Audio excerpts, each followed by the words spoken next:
A lot of people have asked me lately what I thought of the firing of Terry Moran. He's the senior national correspondent, was now correspondent for ABC News.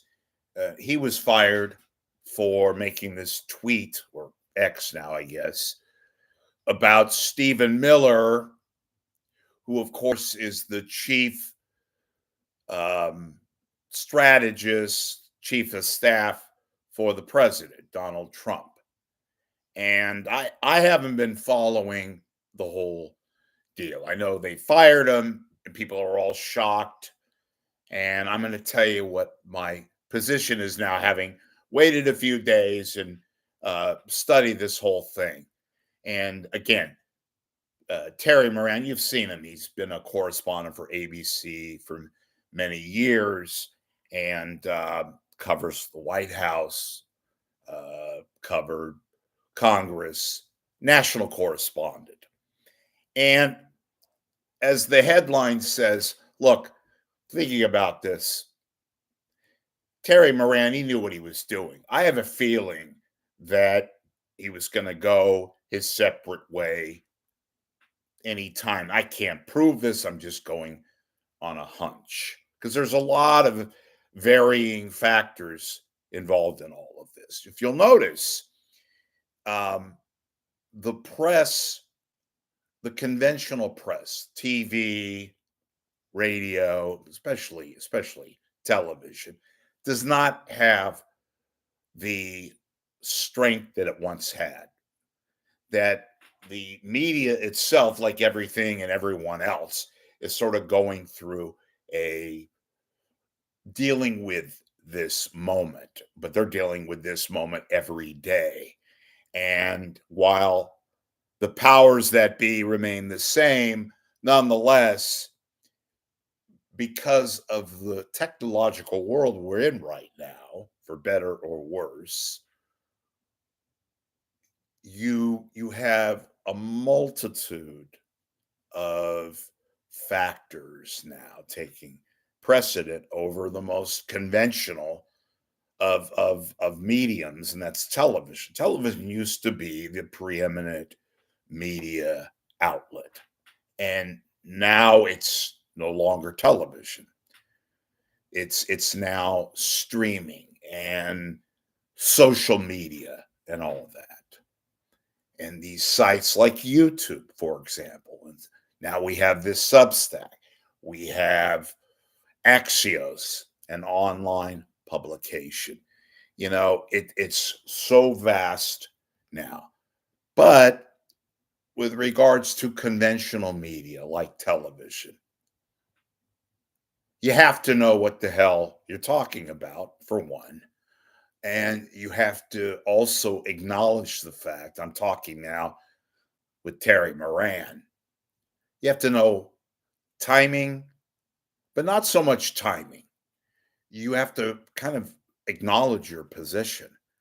And because of this vast competition that exists these days, which is why there is no such thing anymore as traditional media, because it's so vast. And therefore, the old style mediums like television, particularly TV news, they're losing audience, folks. That's why all these podcasts are shaping up. Hell, I think the only person that doesn't do a podcast is God, if there is a God. Um, Everybody's doing podcasts. The world is doing podcasts. So the traditional media is losing, not only is it losing viewers and listeners with radio pretty much dead, it's losing influence. And the ones that are going to survive, they have to be unique. They have to be different, but vastly different than what's currently out there. So, with regards to Terry Moran, he works for ABC, or did. I got to keep using past tense. He worked for ABC News, which is owned by Disney. And even the big mega companies like Disney, as big and huge and still enormously enriched with riches and money, they have to protect their interests. And a political base, a political scorpion like the presidency, like Trump especially, you have to watch your P's and Q's. This isn't 1989 and Sam Donaldson shouting, Mr. President, and Ronald Reagan, when there was traditional media. And they had a vast cachet of capital and money and riches beyond anything, even back then. God, I say back then, and I'm talking about 1989. But the situation with Terry Moran is traditional media now has to stick its nose out and protect its dwindling assets, which is why you see CBS settling with Trump over the 60 Minutes deal. Why? Because they still have to watch their P's and Q's. They still have to become, shall we say, neutralized and protect themselves. And CBS, mind you, is owned by a vast mega company. God, I just forgot it. Time flies when you're having fun. Paramount, which is owned by the big, it'll come to me in a second, but you get my point. You have to watch it. You being correspondent, representative for CBS, for ABC, PBS. It's that the way it is? Yes. It's that the way it's become.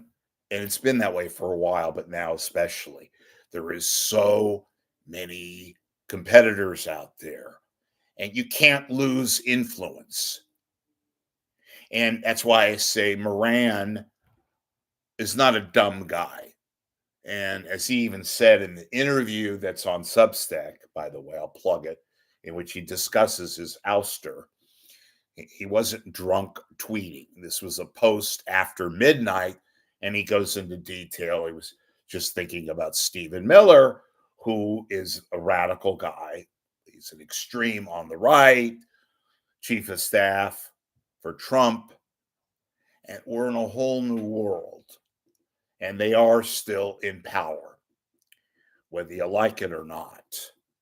And that goes for the news media, the so-called mainstream news media. So they knew what they were doing, and they have to protect themselves. They also have to create the rather unrealistic image that they are neutral. They're not. But nevertheless, you have to be somewhat objective. You can't have Terry Moran's around, because then Disney, as big as they are, and their tentacles like ABC News and the ABC television stations, they have to be neutral. They have to show deference. So I'm not surprised that Terry Moran was suspended and then eventually fired.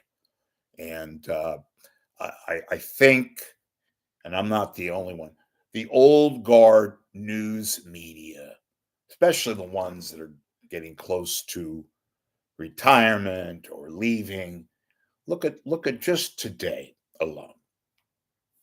I put on the tube and I was watching CNN because I wanted to get some coverage on what's going on in Iran with regards to the war with Israel and all that stuff. So I put CNN on, and one of their, humbo jumbo midday programs with some show called The Arena with Casey Hunt. Who does she have on as guests? She has on Chuck Todd. Remember him, moderator for Meet the Press? Well, he's now on his own deal. He was let go. Wasn't fired. He was just not renewed. And they have Kristen Welker now doing Meet the Press. But they had Chuck Todd on. They had a guy also named Todd. It looked like could have been Chuck Todd's son. Probably is, because they looked so much alike. In any event, I saw Chuck Todd on, and they also had Chris Matthews. Remember Chris Matthews used to be on MSNBC. He's got his own show now, podcast. Everybody under the sun podcasts, and that's even old traditional journalists who used to report for the networks or report for the various influential publications that are no longer, they're still influential, but they're no longer, they don't have the kind of juice that they used to have. New York Times, Washington Post, LA Times. So they now are going to their own platform, in which case they could be more riskier and be more direct. And I think Terry Moran is on that avenue. I think he thought very, very much about doing what he did. I could be wrong. I'm giving you my opinion.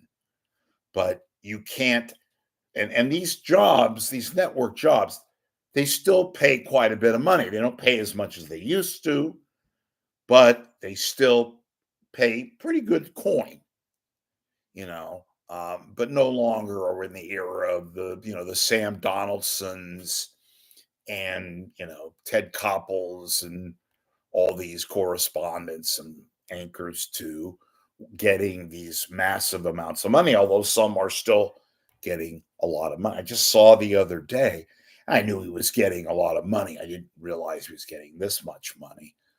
And he doesn't even have the numbers anymore. And that's Anderson Cooper for CNN and he works for 60 Minutes too, but $18 million a year. And I'm saying to myself, what justifies that? Well, he's worth it because he's getting it. And he's still regarded as a name, a big name. But he doesn't get any ratings. It's mind boggling. But he still has enough followers, whether his own social media following and all that. And I guess that translates some of it, a percentage, to his gig at CNN. They got to protect everything at CNN. Okay, so all these journalists that used to be TV correspondents or national writers or authors, they're now doing these kind of shows. So they're independent, but the network still has a core group of people, networks, including the cable outlets, so you have the MSNBC, CNN, Fox News, and then you have the Fox over the air, of course, ABC, NBC, CBS. But if you're covering a gig like the White House, you still have to show some degree. I say some. We're all human. We can all kind of look and make our own assumptions about a various person's political leanings. That's just natural. Gone are the days of objectivity, or at least trying to be objective. And there are a few pros still out there, but by and large, you kind of have an inkling as to what position might people have. And Terry Moran, by doing what he did, can't have that. So I've said it before, I'll say it again now. I'm not surprised they let him go because you can't have that. And you especially can't have that when you have a guy like Trump who sues everything, sues everyone, everything, everybody. And you cannot have an adversarial relationship with the President of the United States, his proxies, his inner staff. It's, and with regards to CBS too, who some found, critics said it was appalling that they settled with Trump. Again, I'm not surprised. You can't have adversarial relationships because until he becomes ex-president, again, Donald Trump, they are part of the establishment. This is not being a a conservative person. Whether you're liberal, you're conservative, you're in the middle, you just have to be out there, but you have to be objective or fake it. And having an adversarial relationship doesn't cut it. And they can make your life miserable, can people, presidents like Trump. That's just the way it is these days. So ABC, and this is a guy, Moran, good guy. I've seen him, good worker. Doesn't stand out much until now with what he did. I'm not surprised that they let him go. They probably figured too. I'm sure they're sitting around in a boardroom in some corporate office in Manhattan while they're discussing and say, hey, look, guys, and I don't know what Moran was making. I'm going to say, just guess off the top of my head, I'll say he was making about $1 million, maybe a little less than that, because he's not that big of a personality. Nevertheless, he still has a main gig. Those jobs pay 1 to 2 to 3, depending upon your status. 1 million, 2 million, $3 million. I'm guessing that Moran was on the low end of the totem pole, but still the low end, around $1 million. That's pretty good money. And knowing ABC execs, they're probably thinking, you know what? We're going to get rid of this guy. We're going to fire him with cause, and we're going to save some money. Bottom line, that's the nexus of it all. So several of you have asked me about my opinion, and now I've answered it. I will say this too, and this is hardly a big prediction. Expect to see Terry Moran on his own show, probably Substack, something like that, or here, probably Substack, and interviewing various people, probably political people. That's what they do now. So, in any event, finally, I wanted to just once again say, if you want to, please become a paid subscriber, $15 for the year. That's $1 a month plus $3. Go on to my PayPal, click on that, fill in the information. It takes 30 seconds. It's 100% safe, secure. You will be helping me out, and we will also be able to have this show, which is a pretty damn good show, if you ask me. So I just did, and I answered it.